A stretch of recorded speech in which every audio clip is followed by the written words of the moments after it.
Welcome, golf fans, pursuers of knowledge in the almighty dollar. This is your golf guru bringing you the 2022 Wyndham Championship. This is my preview show, and I will also cover my betting card. And as you know, I'm going to go through all the course breakdown, all the analysis, custom models, everything you need to know to get you prepared from a betting side and also, of course, from a DFS fantasy side. With that said, first off and foremost, thank you for stopping by, checking me out. If this is the first time you've ever seen what I do, hopefully give me about 20, 30 minutes and it'll be worth your while. And with that said, let's go talk some golf. Okay, so a little bit of a shocker to me, but Tony Finau pulled it off, back-to-back wins. This is a rarity on the PGA Tour. Last time we would have seen it was, I believe, Patrick Cantlay at the FedEx Cup did it. Before that, I think you had Brendan Todd who pulled it off, kind of to kick the new year off way back, what was it, 2019, where it was a bit of the island course swing. He almost did back to back to back. But yeah, it is a rarity for us to see, but the guy is hot and he can putt. And with that said, let's real quickly just go look at some stroke gain statistics from the tournament. And as I mentioned, I was there on Friday. I was a bit inebriated, I'll put it that way, but enjoyed some of the golf. It was great to get down and catch up with some friends. Sorry I did not take any pictures and send them along, but like I said, I was there for about, 4 or 5 hours, and we had some other things to go accomplish. But you see Tony Finau just gaining a total of 18.5 strokes, by far quite the widest margin, but you can see off the tee approach. And I've always said if Tony Finau putts, especially if he's gaining almost 5 strokes with a putter, he is going to be very dangerous. You can also see, which is kind of interesting, right? So I kind of changed a little bit of how I was pursuing this tournament. I was coming in from just off past memory on, hey, I wanted pure bombers and I wanted guys that could also putt. So that kind of that combination, like a Wyndham Clark and like a Taylor Pendrith. And then I kind of switched a little bit and said, well, putting is so crucial. I also want to add in some really good putters. Hence, if you looked at who I was picking for my top 5, I added Kevin Kisner, who gains the most strokes ever on this course. And then threw on Denny McCarthy, who is the best putter on the PGA Tour. The problem is those guys both did not putt. And so it kind of blew up my top 5. So we'll look at my picks real quick. I have something after this, but let's just finish up this. You had Patrick Cantlay, who made a huge move, and one of you guys tweeted me out and just asked for the finale showdown who I liked. And 2 of the guys that I liked was Patrick Cantlay to make a move, and also then Adam Scott, shot a 78 on Saturday. Knew that, a lot of that was also with the putter, but also he's having a little issues with the driver. And, he had Taylor Pendrith on Sunday, who just could not make a putt. And I'll be honest, on Sunday, I did not catch a ton. I caught a bit of the end and then watched a little bit of the replay. Had a few other things to take care of on the Sunday front. Yeah, overall, where I was going with this whole thing on this side was, from a betting card standpoint, I liked it. Now, I did not bet Tony Finau. I think he was, 14, 12 to 1. Of course, Patrick Cantlay was your favorite. I did actually do some live betting on Patrick Cantlay when he fell to like a 30 to 1, thinking that he could make a comeback. Of course, I had Cameron Young, I had Taylor Pendrith, but, those guys did not work out. I had Wyndham Clark, I had Russ Henley, I had Scott Stallings from a betting perspective. But again, they were outright winners and it did not happen. All right, back to the DFS side real quick. I had 20 picks for you guys, as always, 15 of my, kind of top. So it was my top 5, or my fab 5, the on deck, unsung, and then my cheapies. And funny enough, which is a little rare, my top 5, only 3 of 5 actually made it through, which would have been Patrick Cantlay, Homa, and then who was my third guy in? Oh, Will Z, who also made a huge comeback on Sunday, but the rest was not so great.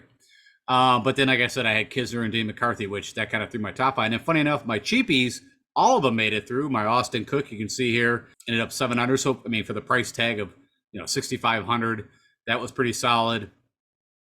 Patrick Rogers didn't do as much as I thought. Lee Hodges for a while there looked like he was going to be a world beater, and then Saturday, Sunday didn't do a whole lot. Chris Gotterup kind of just, again, nothing great on the weekend. But Svensson made a nice comeback where I think he missed the cut at the 3M and then had a pretty good showing. So overall, from a betting side, 15 of my 20 went through.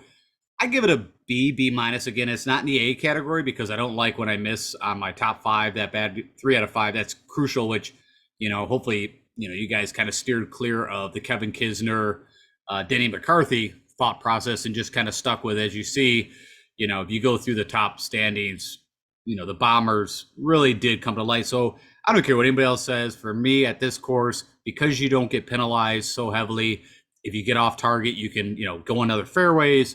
And I knew that. Like I said, I played the course. I knew the course very well. I guess Galaxy brained it, and that ultimately ended up. All right, let's go on. Let's go talk about this Wyndham Championship. And of course, the course breakdown. So these guys are heading. So what's kind of interesting, we're getting back on Bermuda greens, and it has been a while. I guess the last time would have been in PGA Championship. But of course, pretty much since the Florida swing, we've not really seen Bermuda greens. We're heading to Greensboro, North Carolina. And of course, the course is Sedgefield, which has hosted this event since 2008. We're on another Donald Ross design. Back in 26, the same was built and had a Reno and some new greens and bunkers, I guess, back in 2007, if you give a crap. We are on a par 70, and the course is a little tiny bit longer than it was last year at 7,131 yards. I think I put a note in here. They added 24 yards on hole number 14, just added a different tee. Nothing, to be concerned about. Same old, same old. Of course, as I mentioned, fairways are Bermuda. The rough last year and this year was at 2.5 inches Bermuda, and it's a champion Bermuda is the greens. We have the large full player field of 156, course cut down to T65 in ties. And historical cut line falls somewhere around 2 under over the past few years. And if you watched this tournament last year, you would have saw Kevin Kisner in a 6-man playoff win this thing, which, honestly, Kisner, I'm trying to remember, I mean, right now, of course, his game is not too great, but I don't think his game was that great going into that tournament. But it is a course that he's done very well in the past. So the old horses for courses. Then you got the Jim Herman, which you want to talk about, probably maybe the shockingest win out of all wins, maybe next to Phil Mickelson at the PGA Tour or Championship, 2020 was it, or 2019? I've already forgotten. I think I looked up at that time. He literally, I think, made somewhere around 100K, or it was ridiculous, over his career on the PGA Tour. And that really came out of nowhere. And I believe he shot like a 61 on Saturday and then like a 63 on Sunday. I mean, just lit it up, putter and approach. And then you had JT Poston win the year before. Average green size, a little bigger greens than average, around 6,000 square feet. You got 52 sand bunkers out here. You got 6 holes that water comes into play. I believe there's some creeks out there that counts for that. I don't get a stimp meter reader, but I'll go with the average. 12.5, 13 on the stimp is what typically these things will run at. The course defense is actually, they've got 4 par 3s here, and 2 of them over 225. So that's where Adam Scott really showed up last year. I always remember him from the Players. Typically, he can handle par 3s very well. You do have these Donald Ross undulated sloping greens are fast. Like you would have saw at the Rocket Mortgage, it was probably the only thing that could throw a little bit of a tither. What's a little different is they got this tall fescue, and I got a map that kind of shows out where that's at. I mentioned the streams, I mentioned the tee box, so I think in everything that's about it. And if you've not heard, I'm sure you have, but you're going to hear it 1,000 times, that this is literally the Webb Simpson Championship. I mean, the guy here just owns this course. If you've not burned him in one and done, this is the time to use Webb. I've already burned him. I don't even know now where it was at. He was like one of the better players, and he literally missed the cut. It doesn't even matter. It was a few tournaments ago. I can't even think now. Maybe it was at the John Deere is where I'm thinking it could have been. But of course, he won his first PGA title here back in 2011. He named his daughter after it. Of course, her name's Wyndham, and he is from the area. He is a local. And since then, he has 7 top 10s, which include 2 runner-ups twice, 2 third-place finishes. He's never missed a cut here. I think if I remember correctly, his worst finish was like a 72nd or something like that. But other than that, he's at like 11th, a 20th, or top 10. It's ridiculous. So again, from a one and done perspective, that's a guy that you might want to look at if you've not used him. Now to talk a little bit about, if again, this was just a refresher for my own brain and maybe for yours. So this tournament came down to a 6-man playoff. And if I remember correctly, Adam Scott literally had a 3 or 4 footer on the first playoff hole to win, and he missed it. And then I think it went to a second playoff hole, and everybody missed their birdie, and Kevin Kisner put it within like 4 feet and then made his birdie, and that was it. We're also going to talk about, there's 3 other guys that show up at this course over and over. So also be good one and done candidates. So I'll talk about that in a second. All right, so here's the course map as always. And I always tell you guys, if you've never seen this tournament and you want to learn more, go to the YouTube, type in round one highlights of the Wyndham Championship 2021. Typically, they show you quite a bit of the putting side, but it does show some of the course. But, there's nothing super unique. I'd say what is a little different than, of course, what we just saw at the Detroit Golf Club is if you do get offline here, you can get in trouble. And so when you see this like light brown area, that's a really tall, like, the open fescue. So if you get in that, you're going to be problems. You can also see if you get wayward that you're in some trees and it's not like, oh, I blew it over a few trees and now I can hit from a different side of the fairway.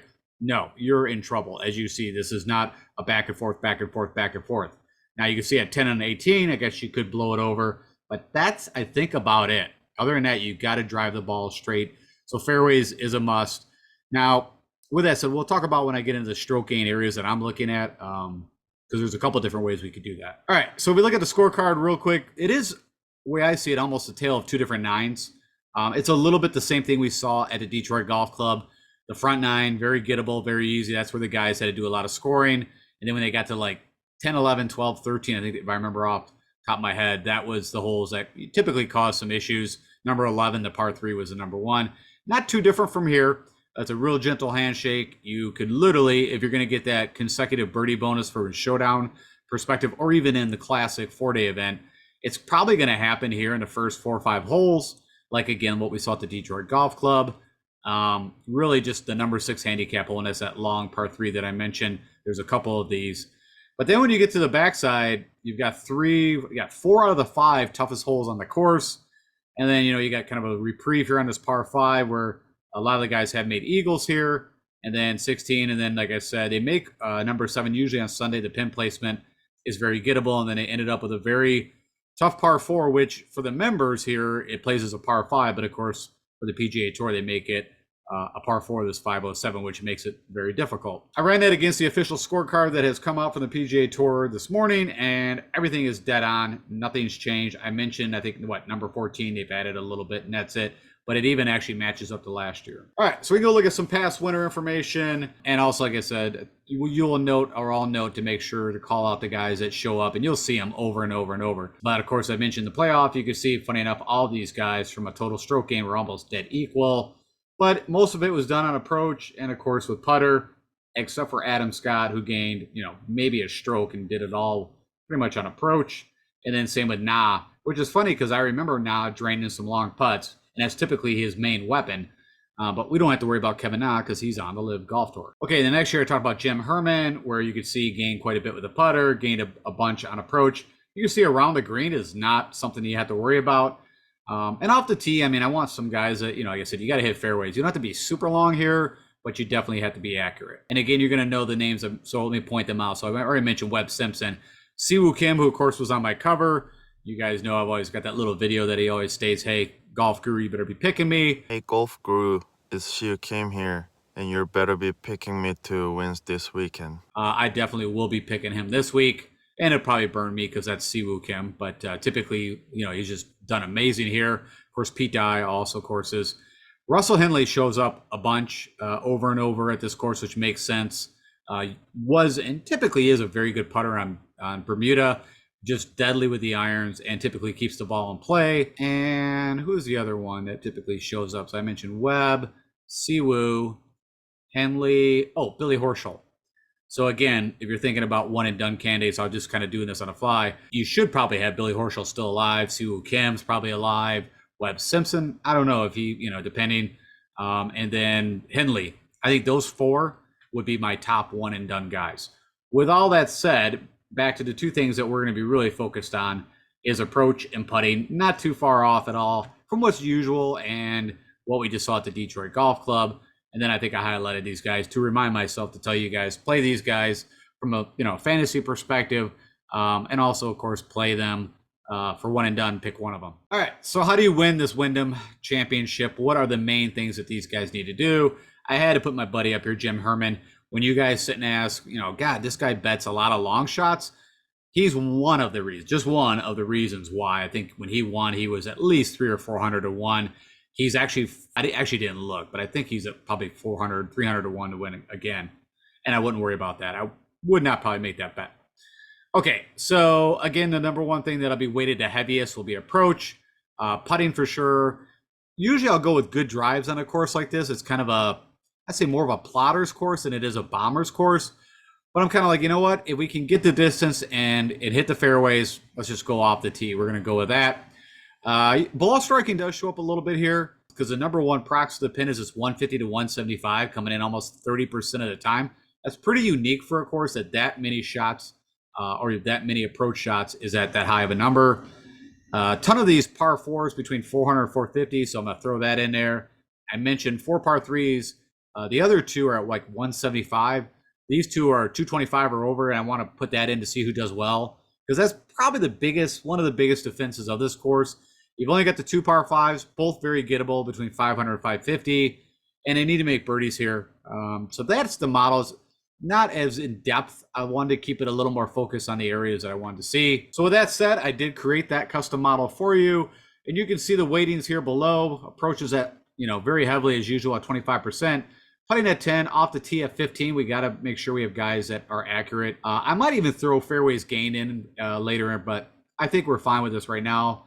Ball striking at 15%. That prox 150 to 175, that comes in very heavily. Putting that at 10%, those par fours at 5%, birdies at 10, par fives at 5%, because they're going to need to take advantage definitely of those 2. There's only 2 par fives they have. And then also those long par threes. So with that said, without any filters on, looking at the last 6 golf tournaments these guys played, or 24 rounds of golf, however you want to look at it. Number 1, funny enough, who I was all over last week is Scott Stallings. So you can imagine I definitely bet him again. Shane Lowry, it feels like it's been a little bit. I mean, we saw him at the Open, but he had that amazing swing at the Florida swing, and then also had a good showing at the RBC Heritage. Had a very good chance to win that. Of course, JT Poston coming off his win. He's actually won here in the past, and also, of course, just won the John Deere. Will Z, I have not bet him yet. I think he's the lowest odds or favorite to win. I less than 10 to 1. So where I'm thinking and what I do with those guys with the very low odds is I kind of wait and do live betting, hoping that, like he did this tournament, that he falls back off the day one and you get a little better odds. We'll see if that works. Adam Scott's been looking really good. If it wasn't for that terrible Saturday at the Detroit Golf Club, he had a really good shot to win. And which, I don't know why I just saw this. It was a bit humorous. If you caught his interview, I believe it was after Friday, the girl interview, and I can't think of her name right now, for the Golf Channel, was just touting how well he drove the ball. And he was saying, that was one thing he was having issues with last couple of years. And if you remember, he was going through all these different shafts and drivers. And he was like, I'm just, I have total confidence in my driver. I love where my driver's at, all this. And if you got to watch any of the Saturday round, he was all over the map with the driver. Looked a lot better on Sunday, but that was one of the main reasons. And the putter also fell apart. Let's see here. We got Adam Svensson, who, like I said, had a good showing. Shows up well here. You got Aaron Wise, been a little tiny bit, at least for him. Davis Riley's been on a little bit of a stinker. I'm trying to remember. I think he's missed the cut back to back, right? The 3M Open, and he was one of my picks for the, of course, at the Rocket Mortgage. I think he missed a cut there too. Billy Ho also feels like it's been a little bit, maybe since the Open we saw him. Sungjae Im typically does putt really well on Bermuda, and this course seems like it'd be a really good fit for him. Corey Connors, who's actually the putter, has been increasing. It's been a little bit since we saw him. Justin Rose has been, having some super hot routes. Mark Hubbard was another guy that burned me at the Rocket Mortgage. I felt really good. I think he missed the cut by a stroke. All of a sudden, just couldn't putt. And then, of course, Taylor Pendrith shows up in Seabez, which rounds out my top 15 players. Last 24 rounds, recent form, with this kind of custom model. And then all I did was just turn on the Bermuda filter. I was just curious. So this would be pulling into PGA Championship, like the RBC Heritage, and of course some of the Florida swing. And I just wanted to see the guys, when you bring in the Bermuda greens, where they come into place. Will Z's right up there. Shane Lowry, of course, I mentioned the Florida swing. Harmon, Svensson, JJ Spawn, right? His win at Valero was on Bermuda. Russ Henley almost won at the Sony at Wailea, and typically, like I said, does very well. T-Hat. I'm actually shocked Terrell Hatton has not joined the Live Golf Tour. I'm just waiting for that announcement. Corey Connors, Billy Ho, Killer Keith, Aaron Wise, HV3, Danny Lee. Russell Knox is kind of interesting to me. Quite a few he pops up here, even though he's a horrible putter, but he does pop up a bit. And then Kevin Streelman. Now, if you're curious who has done very well at this course, and you already got a pretty good understanding, from the conversations I've already had with you. But Billy Ho, actually, funny enough, over the past 3 tournaments or 12 rounds at this course, is number 1 under my model. Webb Simpson, Siwoo Kim, Sungjae Im, Kisner. There's Jim Herman, of course, past winner. Harris English, which also let me down. I think he also missed by a stroke or two and was kind of just from a leverage play or to get some leverage on the field. I was hoping he would do well. Probably be this week. I've always told you guys, I'm always a week early on some of these guys. Russ Henley, Andrew Landry, C.T. Pan, Shane Lowry, Zach Johnson, who not a bad showing for him at the Detroit Golf Club for the Rocket Mortgage. Ryan Morris, Vincent, there's my Denny McCarthy. I don't know. I'm going to have to get over what happened last week. I mean, it was just 1 week, but man, that stung. All right. Now, if you're just curious purely on who's been really good on Bermuda greens putting over the past 24 rounds. So again, as I mentioned, PGA Championship, RBC, you're thinking like the Valspar, the Valero, even some of the Texas Swing, some of these guys. But Brian Gay, right, of course, won last time I've talked about this guy on Bermuda, at the Bermuda. If you were just crazy, I think he's like 800 to 1. Trainer, got Hatton, Brennan Todd, of course. We all pretty much know that he's a really good putter, especially on Bermuda. He's 100 to 1. We'll talk about him from a betting perspective. Kevin Kisner, Chesson Hadley, Mr. Justin Rose, Seb Straka, who's just been brutal. I feel like almost since the Honda win, like his game is just, everything that I can remember has just been south. Aaron Badley has actually been showing up. Kind of an interesting play down here at 6,200. Billy Horschel, Vincent Whaley, Scott Stallings, there's Denny McCarthy again, Brandon Wu, and Josh Creel. Again, this is just taking into look. Guys have been putting well on Bermuda. Last 6 tournaments they've been on Bermuda. All right, I always do this because irons are always so key. The approach shot is always, I think, almost maybe the number one stroke gain stat to hang your hat on. I think you can get a little way with the driver. The putter is key too. But man, if you're dropping 10 footers in every time, you're gonna have a real good shot, of course, to score very well. So if you're curious, over the past 24 rounds, this is no filters on, just looking at the past 6 rounds these guys have played, who's led on approach. And you got to remember Russ Henley, I think the Rocket Mortgage, keep calling it the Detroit Golf Club, which is true, that's where they play. But the Rocket Mortgage, I think was, like I mentioned, was since the Open. That was like, he didn't play a lot of golf here recently in the summer, but he still shows up number 1 on approach. You got Shane Lowry, HV3, Scott Stallings. You got my buddy Hubbard that hosed us, Aaron Wise, Riley, Lee Hodges, Stefan Jaeger, who really showed up. That guy, man, you're talking about up and down, like a little bit like a Siwoo Kim, where it's like feast or famine, but probably a good guy to bet, or at least top 10 bet. Adam Svensson, Will Z. You got Adam Scott, Corey Connor, Shez Reavy, who won, the Barracuda. And then you got Adam Long, where, I don't know, it's been a tournament or 2 since we've seen Mr. Long show up. And then when I go and look at that 150 to 175, which I mentioned, 30% of the approach shots, the iron shots coming into the green. Number 1, Joel Damon, who, again, I like him on Bermuda. You got Mark Hubbard, Lee Hodges, JR Stallings, Anibal Lahiri, who had that great showing at the Players, Stefan Jaeger, Ryan Moore, Scott, John, you know the rest. Jonathan Vegas, Vaughn Taylor, who missed the cut. I don't know if I picked him. I don't think I picked him last week, but he did miss the cut at the Rocket Mortgage. Justin Lauer, good putter all around. Harris English and Will Z rounds out the very end. And then this was actually my comp course I used last year, and I went through it again, and I liked them all. So I really didn't change this view. All I did was run the model again with this new data. And so these are the guys against these courses. Now, if you want to know a little more about, of course, the FedEx St. Jude is where they'll kick off the FedEx Cup this year. And but that's at TPC Southwind. Again, like a par 70. It's got the trees. It's got the Bermuda greens.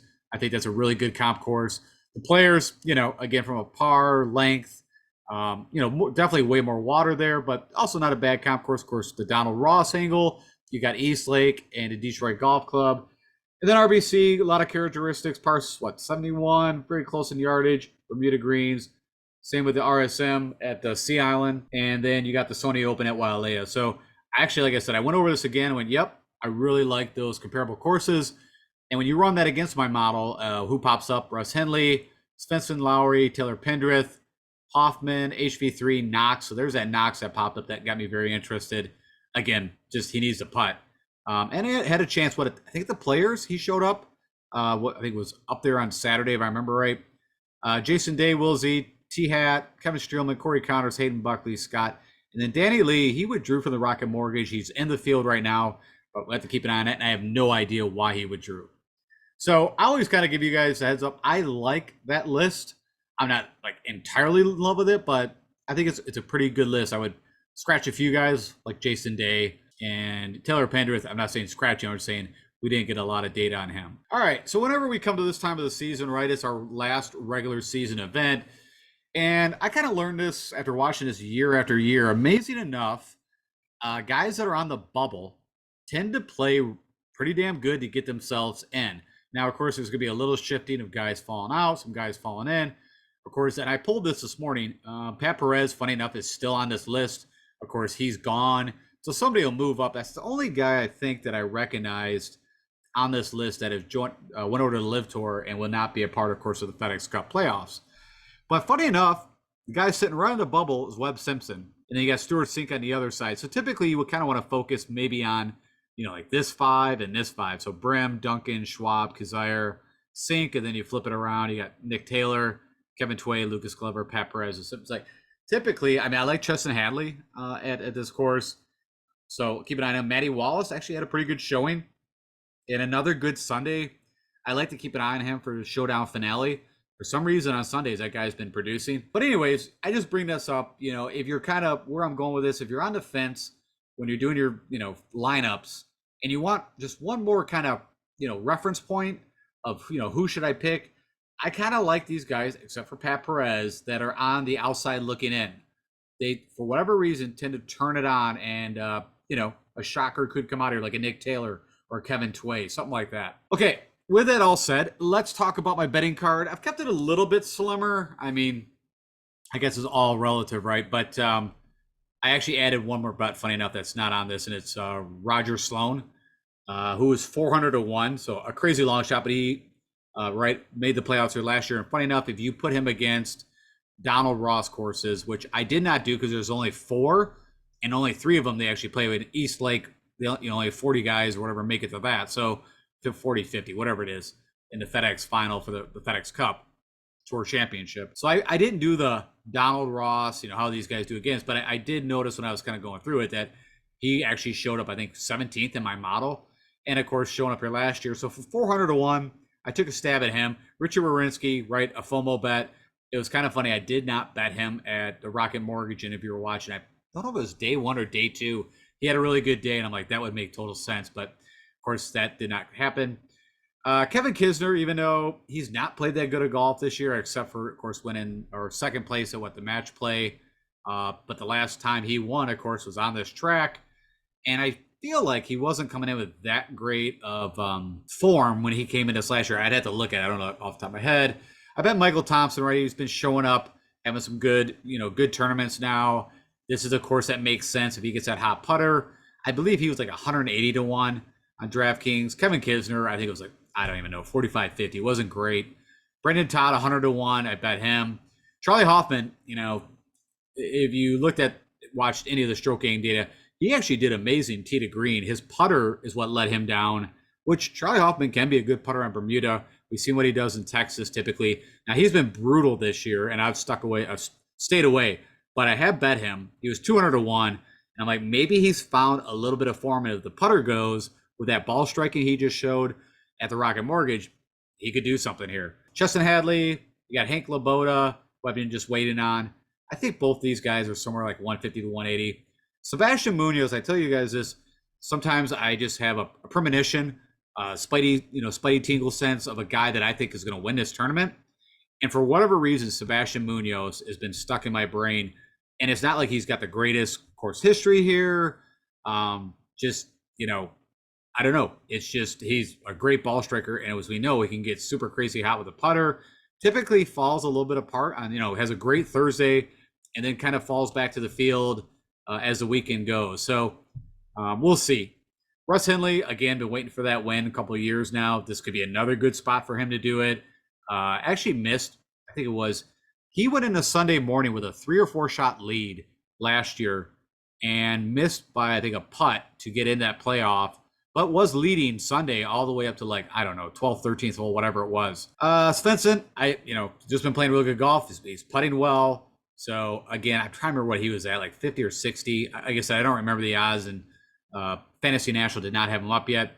JT Poston, great form, won here before. Again, not the greatest odds, like 45-1. And then Scott Stallings, this goes back to, I bet him. I was all over him last week. It would make total sense that he would come out and win this tournament, and I would not be on him. So, again, I'm not happy about the odds with him. I forgot what it was now, but not super excited. It was 45, 50-1, something like that. All right, so that's my betting card right now. Just give you some thoughts, maybe some ideas that you might want to pursue. And with that said, that's it. That's the preview show.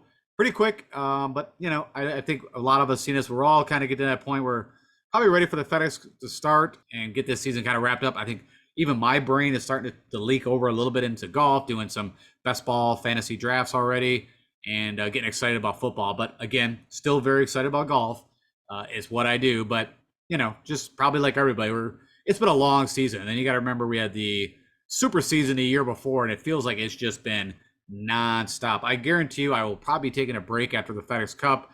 I don't know how much I'll do in the fall kind of swing. We'll see what the field events and all that look like. But yeah, anyways, hey, do me the honor if you would click that like button for everything that I do, and I appreciate that. Share this with anybody else. And if you have not subscribed and would like to follow me and get notifications and like what I do, click that subscribe button, subscribe now, and follow me on Twitter for any information that I see to keep you up to date as much as I can. And typically, like I said, I just tweet out little anecdotes here and there, but a lot of the value would come from just keeping my eyes peeled on withdrawals or anything that I think you guys need to know. All right, well, that said, that's the preview show. Thanks, guys. I will come out, as I have been doing, with my picks and my before the lock on Wednesday, and I will talk to you guys later. Take care.